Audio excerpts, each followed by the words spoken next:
Hello students, मैं Rakesh Kumar, PGT chemistry, government model संस्कृति senior secondary school धोलेडा, ज़िला महेंद्रगढ़, हरियाणा। स्टूडेंट्स, हमने अपने पिछले लेक्चर के दौरान अध्ययन किया था एक महत्वपूर्ण अध्याय धातु एवं अधातु। इस अध्याय के अंतर्गत हम अध्ययन कर चुके हैं धातु अधातु क्या होते हैं, धातु और अधातु के भौतिक गुण क्या होते हैं। यहाँ तक कि हम पिछले लेक्चर में अध्ययन कर चुके हैं कि धातुओं के रासायनिक गुणधर्म क्या होते हैं। वहाँ पर हमने अध्ययन किया था धातुओं के 6 रासायनिक गुणधर्मों का। आज उसी क्रम में हम आगे बढ़ते हैं और अध्ययन करेंगे अधातुओं के रासायनिक गुणधर्म। अधातु और धातु, इनके गुणों को हम कंपैरिजन करते हुए चलेंगे, अर्थात तुलना करते हुए चलेंगे कि धातुएं जब रासायनिक रूप से अभिक्रिया करती है तो क्या बनाती है। उन्हीं तत्वों या यौगिकों के साथ जब अधातुएं अभिक्रिया करती हैं तो क्या बनाती हैं। तो आज का हमारा प्रमुख उद्देश्य रहेगा अधातुओं के रासायनिक गुणधर्म। तो आइए समझते हैं अधातुओं के रासायनिक गुणधर्म। हमारे पास पहला रासायनिक गुणधर्म है ऑक्सीजन के साथ अभिक्रिया। ऑक्सीजन के साथ अभिक्रिया। अधातुएं जब ऑक्सीजन से अभिक्रिया करती हैं तो क्या बनाती हैं। ऑक्सीजन के साथ अभिक्रिया।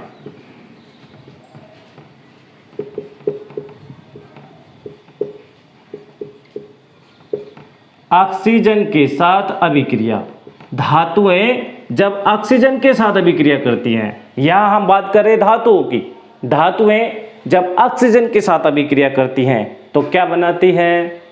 धातुएं जब ऑक्सीजन के साथ अभिक्रिया करती हैं तो वहां पर धातुओं के ऑक्साइड बनते हैं और उन ऑक्साइडों की प्रकृति आपको याद होगा क्षारीय होती है या फिर उभयधर्मी ऑक्साइड बनते हैं। और हम ये कहें तो गलत न होगा कि अधिकतर धातुएं क्षारीय ऑक्साइडों का निर्माण करती हैं, जबकि कुछ धातुएं ऐसी थी वहां पर जो ऑक्सीजन के साथ अभिक्रिया करके क्या बना रही थी, उभयधर्मी ऑक्साइड बना रही थी, अर्थात एम्फोटेरिक ऑक्साइडों का निर्माण कर रही थी। यहां पर हमारे पास धातुओं की बजाय अब है अधातुएं, और अधातुएं जब ऑक्सीजन के साथ अभिक्रिया करती हैं तो क्या बनाती हैं। देखिए, कोई भी हमारे पास अधातु यदि है और उस अधातु को हम ऑक्सीजन के साथ अभिक्रिया करवा देते हैं। किसके साथ अभिक्रिया करवा रहे हैं हम यहाँ पर, ऑक्सीजन के साथ। तो वहां पर क्या बनेगा, वहां पर बनने वाला है अधातु ऑक्साइड। क्या बनेगा, अधातु ऑक्साइड बनेगा। ये जो अधातु ऑक्साइड बनेगा, इसकी प्रकृति कैसी होगी। आप लोगों को पिछले लेक्चर के दौरान बताया गया था कि जो ऑक्साइड होते हैं वह 4 प्रकृति के होते हैं। एक अम्लीय ऑक्साइड, दूसरा क्षारीय ऑक्साइड, तीसरा उदासीन ऑक्साइड और चौथा उभयधर्मी ऑक्साइड। तो जो 2 ऑक्साइड हमारे पहले बन चुके हैं धातुओं के साथ, जिसमें क्षारीय ऑक्साइड और उभयधर्मी ऑक्साइड दोनों आ चुके हैं। अब बचे हुए हमारे पास 2 और ऑक्साइड, अम्लीय ऑक्साइड और उदासीन ऑक्साइड। तो यहाँ पर जो अधातु है वह ऑक्सीजन के साथ अभिक्रिया करके कैसे अधातु का ऑक्साइड बनाने वाले हैं, अम्लीय प्रकृति का ऑक्साइड बनने वाला है। आपको याद रखना होगा कैसा ऑक्साइड बनेगा, अम्लीय प्रकृति का बनेगा, अम्लीय ऑक्साइड होगा।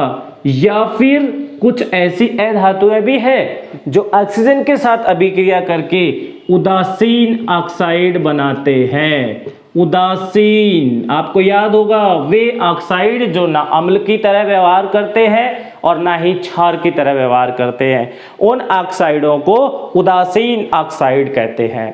जबकि अम्लीय ऑक्साइड वो होते हैं जब हम उनको जल में मिला देते हैं तो क्या प्रदान करते हैं, अम्ल प्रदान करते हैं। चलिए देख लेते हैं कुछ उदाहरण और समझते हैं कि अधातु जब ऑक्सीजन के साथ अभिक्रिया करती है तो क्या बनता है। चलिए उदाहरण देखते हैं, हम यहाँ पर कुछ उदाहरण की सहायता से हम यहाँ पर समझते हैं कि किस प्रकार से अधातु ऑक्सीजन से अभिक्रिया करता है। एक अधातु ले रहे हैं हम यहाँ पर कार्बन, कार्बन का संकेत होता है सी, अधातु है, ठीक है। हम इसको यहां पर अभिक्रिया करवाते हैं किसके साथ, ऑक्सीजन गैस के साथ। कार्बन को जब अभिक्रिया करवाया जाता है, कार्बन सामान्य अवस्था में ऑक्सीजन से अभिक्रिया नहीं करेगा, कार्बन को हमें ऑक्सीजन के साथ जलाना पड़ेगा। आप जानते हैं लकड़ी है जलानी पड़ती है, कोयला है जलाना पड़ता है, पेट्रोल है जलाना पड़ता है। इन सब के अंदर क्या होता है, इन सब के अंदर कार्बन होता है। तो कार्बन को जब हम ऑक्सीजन की उपस्थिति में जलाते हैं, क्या करना पड़ेगा, हमें जलाना पड़ेगा। जलाते हैं तो क्या बनेगा, बनने वाला है कार्बन डाइऑक्साइड। आप सभी को पता है कार्बन ऑक्सीजन की उपस्थिति में क्या बनाता है, कार्बन डाइऑक्साइड बनाता है। तो यहां पर हमारे पास कार्बन डाइऑक्साइड गैस बन जाएगी। यहां पर जो कार्बन डाइऑक्साइड गैस बनी है उसकी प्रकृति कैसी है, उसकी प्रकृति देखिए अम्लीय प्रकृति होगी। कैसा होगा वो, एसिडिक नेचर का होगा। कार्बन डाइऑक्साइड की जो प्रकृति, कार्बन डाइऑक्साइड की जो प्रकृति है वह अम्लीय होती है। आप कैसे निर्धारित करोगे कि कार्बन डाइऑक्साइड की जो प्रकृति है वह अम्लीय है। देखिए इसके लिए हमें क्या करना होगा, हमें कार्बन डाइऑक्साइड को जल के साथ मिलाकर देखना होगा। हम जब कार्बन डाइऑक्साइड को जल के साथ मिलाएंगे तो क्या बनने वाला है, तो बनने वाला है कार्बोनिक एसिड H2CO3 बनने वाला है और उसका फॉर्मूला होगा H2CO3। देखिए क्या है ये है कार्बोनिक अम्ल, कार्बोनिक अम्ल, अम्ल बना है यहां पर। और जब अम्ल का निर्माण हुआ है तो हम निर्धारित कर सकते हैं कि जब कार्बन ऑक्सीजन के साथ अभिक्रिया करता है तो जो कार्बन डाइऑक्साइड बनती है, कार्बन डाइऑक्साइड की प्रकृति अम्लीय होती है ना। चलिए हम एक और उदाहरण लेते हैं और उस उदाहरण से समझते हैं कि किस प्रकार से अम्लीय ऑक्साइड का निर्माण होता है। यहां पर अब की बार मैं एक अन्य बहुत ही महत्वपूर्ण अधातु ले रहा हूं S अर्थात सल्फर। सल्फर को जब हम ऑक्सीजन के साथ अभिक्रिया करवाते हैं तो वहां पर सल्फर डाइऑक्साइड बनता है। क्या बनता है, सल्फर डाइऑक्साइड बनता है।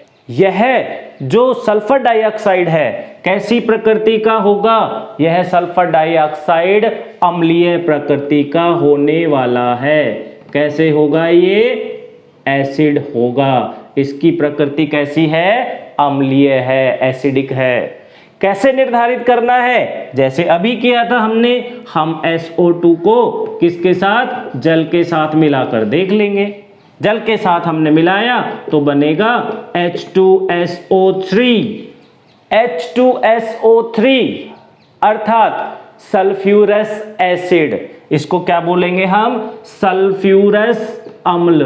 अतः इस प्रकार से हमने यहां पर अध्ययन किया कि जब अधातुएं ऑक्सीजन के साथ अभिक्रिया करती हैं तो वह उनके ऑक्साइडों का निर्माण करती हैं। जैसे कार्बन ने ऑक्सीजन के साथ अभिक्रिया करके कार्बन डाइऑक्साइड का निर्माण किया, सल्फर ने ऑक्सीजन के साथ अभिक्रिया करके सल्फर डाइऑक्साइड का निर्माण किया। इसी प्रकार से जो अन्य अधातु हैं, जैसे और भी ले सकते हैं नाइट्रोजन, नाइट्रोजन भी अधातु है। जब नाइट्रोजन ऑक्सीजन के साथ अभिक्रिया करता है तो नाइट्रोजन का ऑक्साइड बनता है। नाइट्रोजन का जो ऑक्साइड होगा उसकी प्रकृति भी अम्लीय होगी। फास्फोरस है, फास्फोरस ऑक्सीजन से अभिक्रिया करेगा तो फास्फोरस भी अपने ऑक्साइड का निर्माण करेगा और उसकी प्रकृति कैसी होगी, उसकी प्रकृति भी क्षारीय होगी।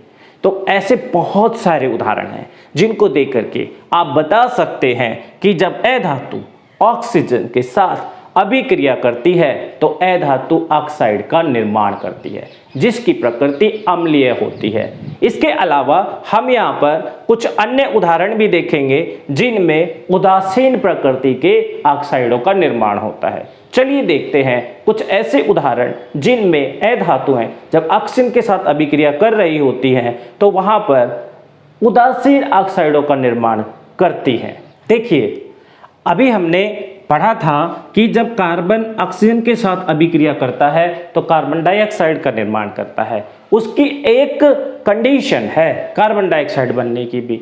वह क्या कंडीशन है कि जब कार्बन को जलने के लिए जितनी ऑक्सीजन चाहिए यदि इतनी उपलब्ध है तब तो बनेगा कार्बन डाइऑक्साइड, और यदि कार्बन को जलने के लिए जितनी ऑक्सीजन चाहिए वह ना मिले, कम मिले, सीमित मात्रा में मिले, तो वहां पर बनेगा कार्बन मोनोऑक्साइड। क्या बनने वाला है वहां पर? कार्बन मोनोऑक्साइड बनने वाला है। यदि कार्बन को जितनी ऑक्सीजन चाहिए जलने के लिए उतनी उपलब्ध है तब हम उसको बोलते हैं पूर्ण दहन, कंप्लीट कंबशन। जितनी ऑक्सीजन चाहिए जलने के लिए कार्बन को उतनी है तो कंप्लीट कंबशन, और जितना ऑक्सीजन उनको चाहिए जलने के लिए उतनी अगर उपलब्ध नहीं है तो बोलते हैं इनकम्प्लीट कंबशन अर्थात अपूर्ण दहन। तो वहां पर हमको ये देखना होगा कि कार्बन को हम कितनी ऑक्सीजन उपलब्ध करवा रहे हैं। यदि कार्बन को जलने के लिए पूरी ऑक्सीजन उपलब्ध हुई है तो वहां पर बनेगा कार्बन डाइऑक्साइड, और कार्बन डाइऑक्साइड की प्रकृति हमने अभी देखा कि वह अम्लीय होगी। जबकि यदि कार्बन को जितनी ऑक्सीजन चाहिए, कार्बन को जितनी मात्रा में ऑक्सीजन चाहिए जलने के लिए उतना अगर वहां उपलब्ध नहीं है तो क्या होगा? वहां पर अपूर्ण दहन होगा, और अपूर्ण दहन होने पर क्या बनता है? कार्बन डाइऑक्साइड की बजाय कार्बन मोनोऑक्साइड बनती है, और ये अभिक्रिया होगी। देखिए, कार्बन है, कोई भी दहन हो रहा है, कोई भी ईंधन है, लकड़ी है, कोयला है, जितनी उसको ऑक्सीजन चाहिए थी उतनी नहीं मिल पा रही है, उतनी नहीं मिल पा रही है तो क्या बन जाएगा? कार्बन मोनोऑक्साइड बन जाएगा। कार्बन मोनोऑक्साइड याद रखिए क्या है यहाँ पर? ये कार्बन मोनोऑक्साइड है, और कार्बन मोनोऑक्साइड जो होती है विषैली गैस होती है, दम घोटने वाली गैस होती है। कई बार आपने सुना होगा कि अंगीठी जलाकर और खिड़की दरवाजे बंद करके कुछ लोग सो गए और उनकी मृत्यु हो गई। वह क्यों होता है? वह इसी अभिक्रिया की वजह से होता है कि जब हम अंगीठी जलाते हैं जिसमें लकड़ी या कोई ईंधन जला रहे हैं उनमें कार्बन होता है, और जब कार्बन को ऑक्सीजन की कम मात्रा में जब हम खिड़की और दरवाजे बंद कर लेंगे तो वहां पर कार्बन को जलने के लिए जितनी ऑक्सीजन चाहिए तो उतनी नहीं मिल पाएगी। ऑक्सीजन धीरे धीरे कम होती चली जाएगी, उपयोग होती चली जाएगी कार्बन को जलाने में, परंतु वहाँ कार्बन ज़्यादा है, लगातार अंगीठी जल रही है, तो वहाँ पर जितनी मात्रा में ऑक्सीजन जानी चाहिए खिड़की दरवाजे बंद होने के पश्चात उतनी नहीं मिल पाती है। तो वहाँ पर जब नहीं मिल पाएगी अर्थात अपूर्ण दहन होगा, इनकम्प्लीट कंबशन होगा, जिससे कार्बन मोनोऑक्साइड बनेगी, और वो कार्बन मोनोऑक्साइड उस बंद कमरे के अंदर इकट्ठी होती रहेगी, और जब हम उसको बंद करके यदि सो जाएंगे तो हमारे सांस के द्वारा वो अंदर चली जाती है, हमारे रक्त में जुड़ जाएगी और कार्बोक्सी हीमोग्लोबिन का निर्माण करती है, जो रक्त को जमाने का, थक्का जमाने का काम करता है, जिससे हमारे शरीर को ऑक्सीजन की मात्रा सप्लाई नहीं हो पाएगी और अंत में हमारा दम घुटने से मृत्यु हो जाएगी। तो इस प्रकार से हमें हमेशा याद रखना चाहिए जब भी हम किसी ईंधन को जला रहे हैं तो उसको जलाने के लिए हमें पूरी मात्रा में ऑक्सीजन को सप्लाई करना है, पूर्ण दहन करना है, ताकि वहां पर कार्बन मोनोऑक्साइड का निर्माण ना हो। यहाँ पर ये नोट करने की बात है कि कार्बन मोनोऑक्साइड जो है उसकी प्रकृति उदासीन है। उदासीन का मतलब कि ना तो ये अम्लीय है और ना ये क्षारीय है। यदि हम इसको जल के साथ भी मिला करके देखेंगे तो ना तो ये कोई क्षार का निर्माण करने वाली है और ना ही कार्बन मोनोऑक्साइड अम्ल का निर्माण करने वाली है, अर्थात ना अम्लीय प्रकृति है ना क्षारीय प्रकृति है, न्यूट्रल है। और न्यूट्रल है इसलिए हम उसको बोल रहे हैं कि न्यूट्रल ऑक्साइड का निर्माण करेगी, अर्थात उदासीन ऑक्साइड का निर्माण करने वाली है। ठीक है, चलिए एक और उदाहरण हम इसी तरीके का देख लेते हैं जिसमें उदासीन ऑक्साइड का निर्माण होता है। देखिए मैं यहां पर ले रहा हूं हाइड्रोजन, हाइड्रोजन भी तो अधातु है ना।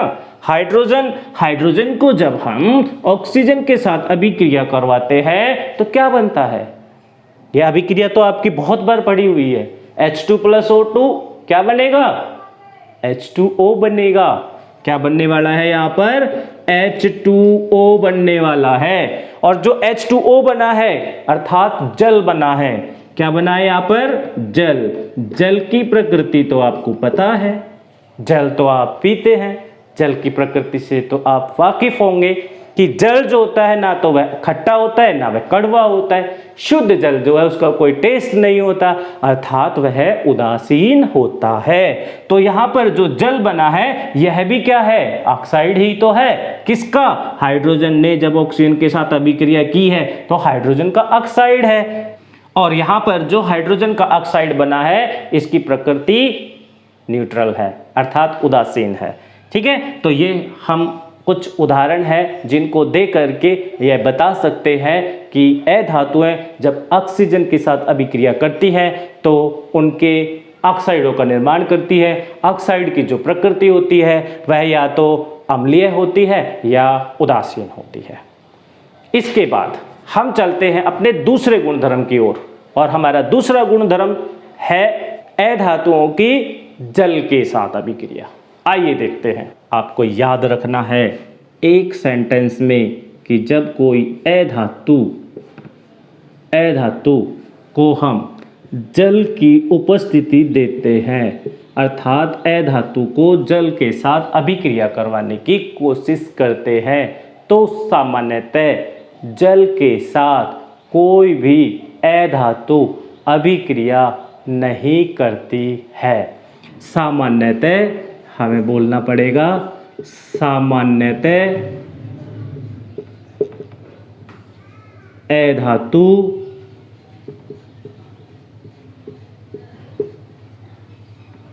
जल के साथ सामान्यतः अधातु अभिक्रिया नहीं करती,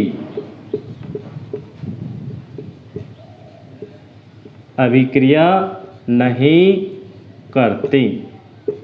यह हमें बताना पड़ेगा कि जब भी हम किसी अधातु को जल की उपस्थिति देते हैं, जल के साथ अभिक्रिया करवाते हैं तो उनके बीच में सामान्यतः अधातु अभिक्रिया नहीं करती, अधातु के साथ अभिक्रिया नहीं होगी। यहाँ पर प्रश्न ये आता है कि अधातु जल के साथ अभिक्रिया क्यों नहीं कर रही है। देखिए हम कोई भी एक अधातु लेते हैं, मान लीजिए मैंने यहाँ पर कार्बन ही ले लिया, ठीक है, और मैं इस कार्बन अधातु को जल के साथ अभिक्रिया करवाने की कोशिश करता हूं। ये देखिए, तो यह कार्बन इस जल के साथ अभिक्रिया नहीं देने वाला है। क्या लिखूंगा मैं आगे? लिखूंगा नो रिएक्शन, अर्थात कोई अभिक्रिया नहीं होने वाली है। नो रिएक्शन, कोई अभिक्रिया नहीं होगी। कारण कोई अभिक्रिया क्यों नहीं होगी? इसलिए नहीं होगी क्योंकि ये जो कार्बन है यहाँ पर, यह कार्बन कम क्रियाशील है। किससे? इस जल के अंदर उपस्थित हाइड्रोजन से। यह जो हाइड्रोजन है ना, इससे कम क्रियाशील है। इसलिए हम कह सकते हैं कि अधातुएं जल के साथ कोई अभिक्रिया नहीं करती हैं। कारण आपको बताया, जल में से हाइड्रोजन को अधातु विस्थापित नहीं कर सकती। ठीक है, अब हम चलते हैं अपने तीसरे गुणधर्म की ओर, और हमारे पास तीसरा गुणधर्म है अम्लों के साथ अभिक्रिया। अम्ल के साथ अभिक्रिया। देखिए आपको यहाँ पर भी एक सेंटेंस याद रखना होगा कि जब कोई अधातु किसके साथ अभिक्रिया करती है? अम्ल के साथ।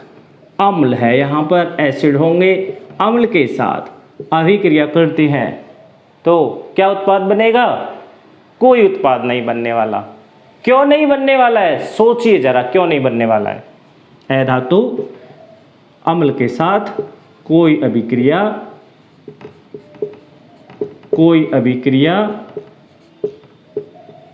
नहीं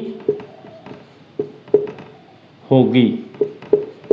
आपने सोचा कि क्यों कोई अभिक्रिया नहीं होगी? अधातु अम्ल के साथ कोई अभिक्रिया नहीं होगी। क्यों नहीं होगी? क्यों नहीं करेंगे अम्ल के साथ अभिक्रिया?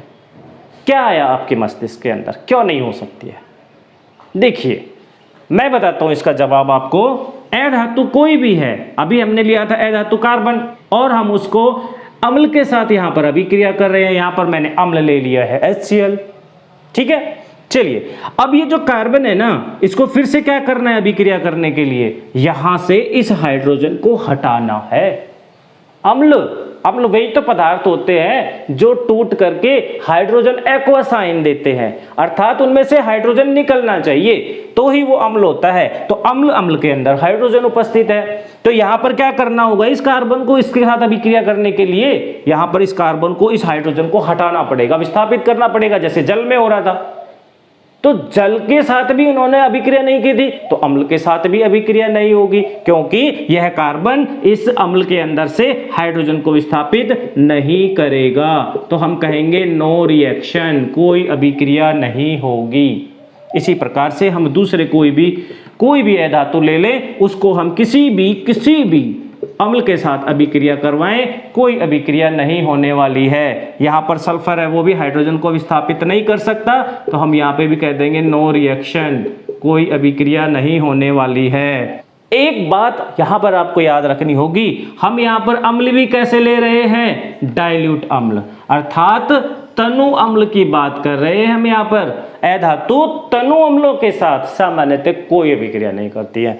तो यहाँ पर जो हमारे पास ये अम्ल है ना, ये कैसे हैं? ये डाइल्यूट अम्ल है, अर्थात तनु अम्ल है। और अधातुएं तनु अम्ल के साथ अभिक्रिया नहीं करेंगी, क्योंकि वह उनमें से हाइड्रोजन का विस्थापन नहीं कर सकती। तो ये हमारे पास थे 3 गुणधर्म। आइए देखते हैं चौथा गुणधर्म क्या है। यहाँ पर हमारा चौथा गुणधर्म है अधातु लवणों के साथ अभिक्रिया। क्या होना है? देखिए हमारे पास अधातु उपस्थित है और अधातु को हम किसके साथ अभिक्रिया करवाने जा रहे हैं? अधातु के ही लवण से अभिक्रिया करवाने जा रहे हैं। अधातु का लवण होना चाहिए, अधातु लवण से हम अभिक्रिया करवाएंगे तो क्या होगा? अभिक्रिया हो भी सकती है और अभिक्रिया नहीं भी हो सकती। निर्भर करेगा कि ये वाली जो अधातु है या ये वाली जो अधातु है, इन दोनों में से कौन सी अधिक क्रियाशील है। ठीक है, जैसे हमने धातु लवण के साथ अभिक्रिया में अध्ययन किया था कि यदि कोई धातु किसी धातु लवण में उपस्थित धातु से अधिक क्रियाशील है तब तो अभिक्रिया हो जाती थी, लेकिन यदि हम जिस धातु को अभिक्रिया करवा रहे हैं वह कम क्रियाशील है धातु लवण में उपस्थित धातु से, तो अभिक्रिया नहीं हो रही थी। वही पैटर्न यहाँ पर भी रहेगा कि यदि ये जो अधातु है, मैं इसको मान लेता हूँ ये अधातु है और यहाँ पर किसी बी अधातु का लवण मौजूद है, तो अधातु लवण बनने वाला है, अधातु का लवण बनेगा और क्या बनने वाली है? अधातु बनने वाली है। अधातु कब बनेगा? जब बनेगा जब A अधिक क्रियाशील होगी। यहाँ पर जो अधातु है वो कौन सी बनेगी? बी अधातु बनेगी। और अधातु लवण कौन से का रहेगा? A अधातु का लवण बनेगा। यदि A अधिक क्रियाशील है तो आइए हम इसको एक उदाहरण से समझते हैं। यहां पर हम एक अधातु ले रहे हैं क्लोरीन, और हम यहां पर क्लोरीन को ले करके अभिक्रिया करवाएंगे किसी दूसरे अधातु के लवण से, और वह मैं ले लेता हूं ब्रोमीन अधातु। ब्रोमीन अधातु का मैंने यहां पर लवण ले लिया sodium bromide NaBr, sodium bromide.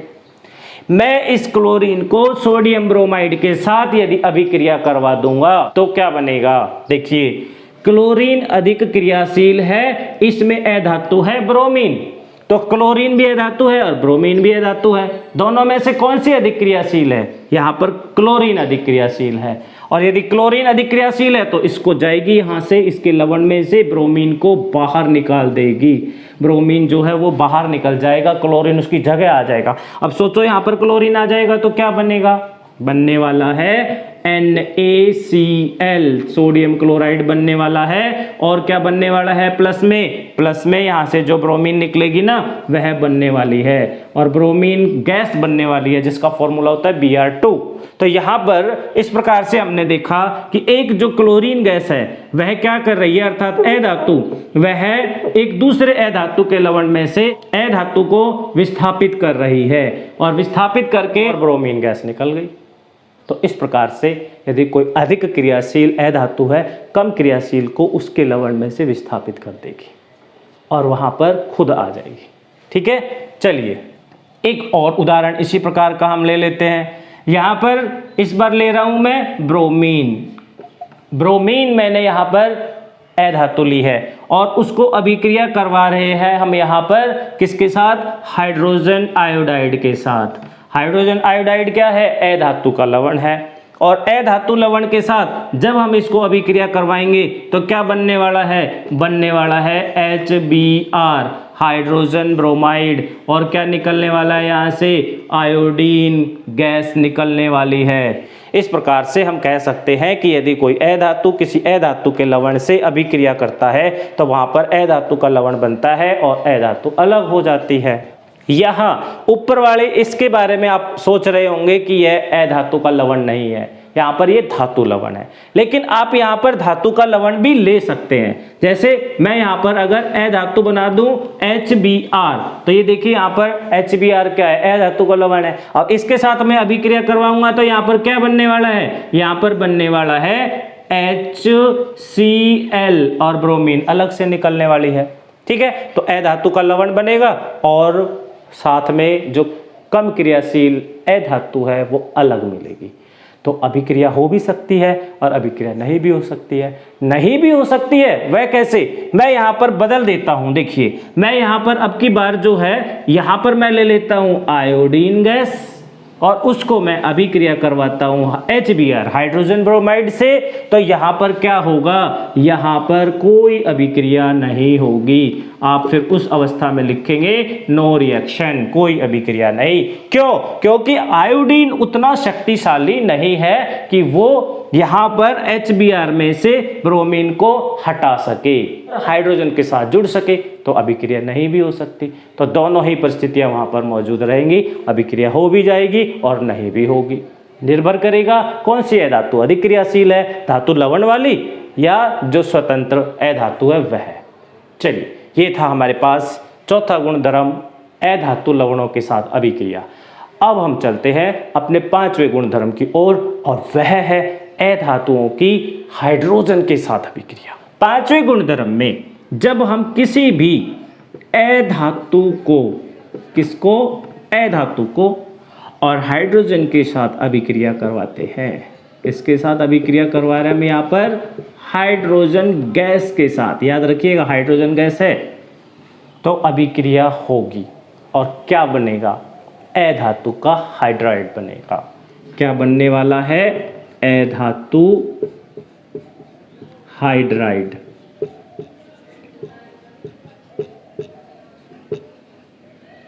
अधातु का हाइड्राइड बनने वाला है। आपको स्मरण होगा कि जब धातु हाइड्रोजन के साथ अभिक्रिया कर रही थी तो धातु का हाइड्राइड बन रहा था। वहां पर धातु हाइड्राइड की प्रकृति कैसी थी? धातु हाइड्राइड की प्रकृति दो प्रकार की होती है, एक आयनिक और एक सहसंयोजी। याद आया कुछ? किस प्रकार का हाइड्राइड बनता है? जब धातु हाइड्रोजन के साथ अभिक्रिया कर रही थी तो वहां पर धातुओं का आयनिक हाइड्राइड बन रहा था। याद आया? तो आपको वो तो याद रखना ही है कि धातुएं हाइड्रोजन के साथ अभिक्रिया करके धातुओं का हाइड्राइड बनाती है जिनकी प्रकृति कैसी होती है, आयनिक होती है। यहां पर आयनिक हाइड्राइड नहीं बनेगा। जब भी कोई अधातु किसी हाइड्रोजन गैस के साथ अभिक्रिया करेगी तो यहां पर बनने वाला जो हाइड्राइड होगा वह सहसंयोजी होगा। सहसंयोजी का मतलब समझ में आता है, जिसमें सहसंयोजी आबंध हो। अंग्रेजी में कहते हैं हम कोवेलेंट बॉन्ड। कोवेलेंट हाइड्राइड बनेगा, सहसंयोजी बनेगा, जिसमें इलेक्ट्रॉन का आदान प्रदान ना हो, जिसमें आयन ना बने, ऐसा हाइड्राइड वह क्या कहलाएगा? कोवेलेंट हाइड्राइड कहलाएगा, अर्थात सहसंयोजी हाइड्राइड कहलाएगा। तो यहाँ पर इलेक्ट्रॉनों का आदान प्रदान नहीं होने वाला है, बल्कि इलेक्ट्रॉनों का परस्पर सहयोग होने वाला है और आयन नहीं बनेंगे इनके टूटने से। वहां पर धातु हाइड्राइड में आयन बन रहे थे, यहाँ पर किसी प्रकार का कोई आयन बनने वाला नहीं है। उदाहरण से समझते हैं। देखिए पहला उदाहरण लेते हैं हम। यहाँ पर अधातु मैंने यहाँ पर ली है क्लोरीन, और क्लोरीन को मैं हाइड्रोजन के साथ यहाँ पर अभिक्रिया करवाता हूँ। क्लोरीन को मैं हाइड्रोजन के साथ जब अभिक्रिया करवाता हूँ तो मेरे पास यहाँ पर बनता है हाइड्रोजन क्लोराइड। और हाइड्रोजन क्लोराइड कैसा होता है? सहसंयोजी होता है, इसमें आयन नहीं बनेंगे। जो हम इसको देखें तो इस प्रकार से कुछ इनके इलेक्ट्रॉनों का संयोजन होता है। ये देखिए हाइड्रोजन के पास 1 इलेक्ट्रॉन है, क्लोरीन के पास 7 इलेक्ट्रॉन है बाहर वाले कक्ष में। तो यहाँ पर हाइड्रोजन इस इलेक्ट्रॉन को शेयर करके क्या कर लेगा? अपना डुप्लेट पूरा कर लेगा, अपने 2 पूरे कर लेगा। और यहाँ पर जो क्लोरीन है उसके पास 7 इलेक्ट्रॉन है, 7 इलेक्ट्रॉन उसके बाहर वाले कक्ष के हैं, और ये 7 इलेक्ट्रॉन क्या करेंगे? हाइड्रोजन के 1 इलेक्ट्रॉन को शेयर कर लेंगे। इस प्रकार से जब इनके बीच में शेयरिंग हो जाएगी, कितने इलेक्ट्रॉन्स की? 1 पेयर इलेक्ट्रॉन्स की, अर्थात 2 इलेक्ट्रॉन की। और इस प्रकार से इनके बीच में एक आबंध बन जाता है। आबंध बनने से हमारे पास बनने वाला यौगिक HCl होता है। तो हम कह सकते हैं कि यहाँ पर इलेक्ट्रॉनों का आदान प्रदान नहीं हुआ है, बल्कि क्या हुआ है? यहाँ पर इलेक्ट्रॉनों का सह संयोजन हुआ है, आपस में सहयोग कर लिया है। और यदि इस प्रकार से सहयोग होता है तो वह सहसंयोजी हाइड्राइड होगा। तो HCl क्या है? सहसंयोजी हाइड्राइड है। किसका? क्लोरीन का। ठीक है, चलिए एक और उदाहरण से हम इसको समझते हैं। हम यहाँ पर हाइड्रोजन के साथ नाइट्रोजन गैस को अभिक्रिया करवा रहे हैं। अब की बार मैंने एक महत्वपूर्ण गैस नाइट्रोजन ले ली जिसका सूत्र होता है N2, और उसको हम यहाँ अभिक्रिया करवा रहे हैं। किसके साथ? हाइड्रोजन गैस के साथ। अधातु है नाइट्रोजन, अभिक्रिया हुई है हाइड्रोजन के साथ। क्या बनाता है? सबको पता है इस अभिक्रिया का, अमोनिया बनता है, NH3 जिसका सूत्र होता है। तो इस अभिक्रिया में हम अगर कहें कि कैसा हाइड्राइड बना है तो हम बता देंगे कि यह जो हाइड्राइड है अमोनिया। अमोनिया जो हाइड्राइड है कैसी प्रकृति का है? कोवेलेंट नेचर का है, अर्थात सहसंयोजी है। सहसंयोजी को अंग्रेजी में कोवेलेंट कहते हैं। तो नाइट्रोजन हो, क्लोरीन हो, अन्य अधातु हो, जब वह हाइड्रोजन के साथ अभिक्रिया देती है तो अधातु का हाइड्राइड बनता है, जिसकी प्रकृति आपको याद रखनी है, सहसंयोजी होती है, कोवेलेंट होती है। जबकि धातुओं के हाइड्राइड की प्रकृति आयनिक होती है। ठीक है, चलिए अब हम चलते हैं अपने आखिरी रासायनिक गुणधर्म की ओर। और आखिरी रासायनिक गुणधर्म है हमारा अधातुओं की क्लोरीन के साथ अभिक्रिया। देखिए जब अधातु क्लोरीन के साथ अभिक्रिया करती हैं तो उनका अधातु क्लोराइड बनेगा। क्या बनेगा? अधातु क्लोराइड बनने वाला है। अधातु क्लोराइड, धातुओं ने भी तो ऐसा ही किया था, क्लोरीन के साथ अभिक्रिया करके धातुओं का क्लोराइड बनाया था। वहां पर आपको याद होगा कि धातु क्लोराइडों की जो प्रकृति थी ना, कैसी थी? आयनिक थी। आयनिक प्रकृति के धातु क्लोराइड बन रहे थे। जैसे NaCl बना था, कैल्शियम क्लोराइड बना था, जिंक क्लोराइड बना था। लेकिन यहां पर आपको याद रखना है कि जब कोई अधातु क्लोरीन के साथ अभिक्रिया करेगी तो अधातु का क्लोराइड बनेगा, जिसकी प्रकृति सहसंयोजी होगी। प्रकृति में अंतर है। सहसंयोजी प्रकृति का क्लोराइड बनता है। कब बनता है? जब अधातु क्लोरीन के साथ अभिक्रिया करती है। जैसे अभी अभी हमने एक रासायनिक अभिक्रिया का अध्ययन किया था कि अधातु हमने ली है, वहां पर हाइड्रोजन और क्लोरीन के साथ हम उसको अभिक्रिया करवा रहे हैं।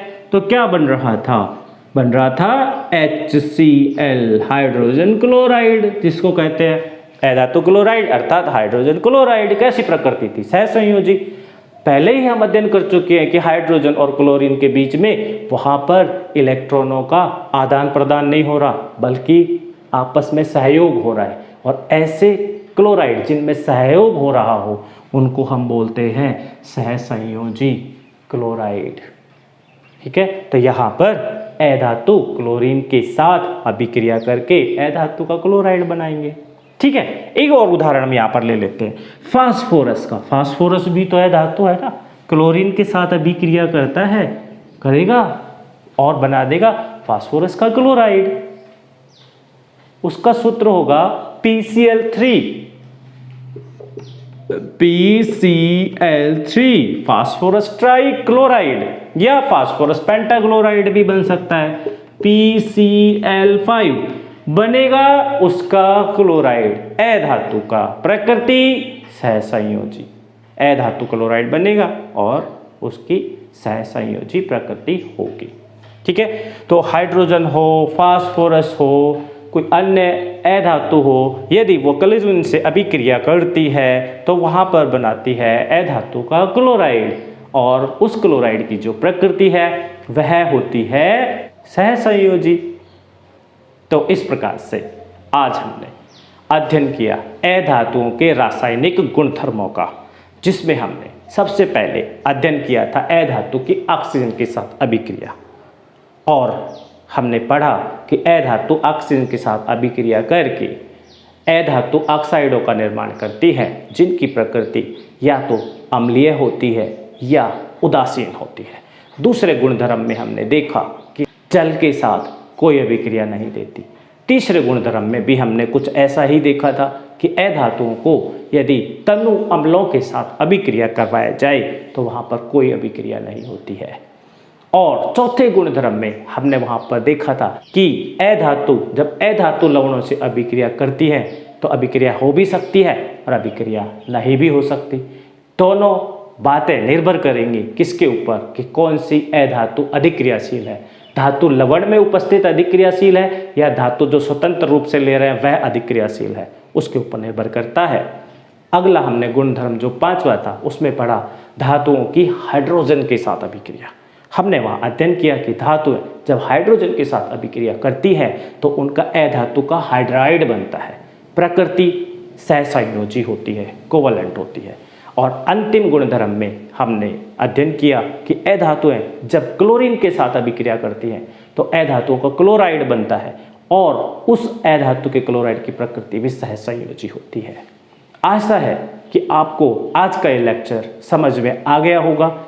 अगर फिर भी कोई आपकी समस्या है तो आप अपने अध्यापक से संपर्क करिए या इस वीडियो को पुनः दोबारा से आप देख लीजिए, आपको अच्छे से समझ आएगा। इसी आशा के साथ कि आप इसकी दोहराई करेंगे, मैं यहाँ पर आपको कुछ और प्रश्न आपके होमवर्क के रूप में देकर जाता हूँ। आप उनको हल करने का प्रयत्न कीजिए।